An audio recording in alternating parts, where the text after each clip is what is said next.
도널드 트럼프 대통령은 국회 연설에서 힘을 통한 평화 유지를 강조하면서 북한의 열악한 인권 상황을 비난했습니다. 한국의 발전상에도 찬사를 보냈는데요. 35분 동안 이어진 연설에서 22차례 박수가 쏟아졌습니다. 국회 취재기자 연결합니다. 장하영 기자. 네, 국회 나와 있습니다. 예, 오늘 오전에 있었던 국회 연설에서 트럼프 대통령 대부분의 시간을 북한 문제에 할애했군요. 네, 트럼프 대통령은 한미 동맹의 중요성과 북한에 대한 경고 메시지를 집중적으로 다뤘습니다. 트럼프 대통령은 먼저 한미 동맹이 전쟁의 실현을 통해 싹트고 역사의 실험을 통해 강해졌다며 한미 동맹의 역사적 의미를 강조했습니다.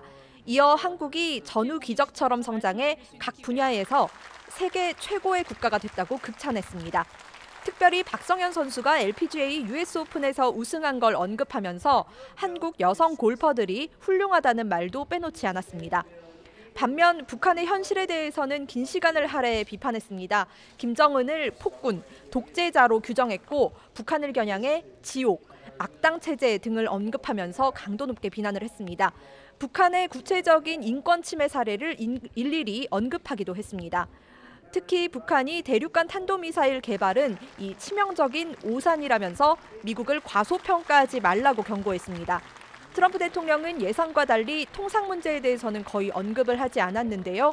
한미 FTA라는 단어조차 사용하지 않았습니다. 자, 장하영 기자, 24년 만에 이루어진 미국 대통령의 국회 연설이었었는데요. 분위기는 어떻습니까? 네, 트럼프 대통령은 예정보다 20여 분 정도 늦게 도착해서 예상보다 13분 정도 긴 35분 동안 연설을 이어갔습니다.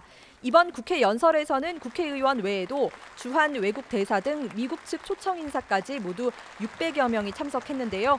기립박수로 트럼프를 맞은 참석자들은 이 연설 중에 총 22차례 박수를 쳤습니다. 특히 트럼프 대통령이 한국을 추켜 세우는 발언을 할 때마다 박수가 쏟아졌는데요. 연설이 끝난 뒤에도 모두 일어서서 박수를 쳤습니다. 이 트럼프 대통령도 정세균 의장과 악수를 한 뒤에 엄지손가락을 들어 올리면서 화답했습니다. 일부 의원들이 피켓 시위를 벌이기도 했는데요. 이 트럼프 대통령이 국회에 도착하기 전에 대한애국당 조원진 의원이 박근혜 전 대통령 석방을 요구하는 피켓을 들었다가 이 국회 경위에 의해서 저지가 됐습니다. 민중당 김종훈 또 윤종호 의원이 연설 도중에 전쟁 반대, 평화를 원한다는 피켓을 들고 일어서 있기도 했습니다. 지금까지 국회에서 YTN 장하영입니다.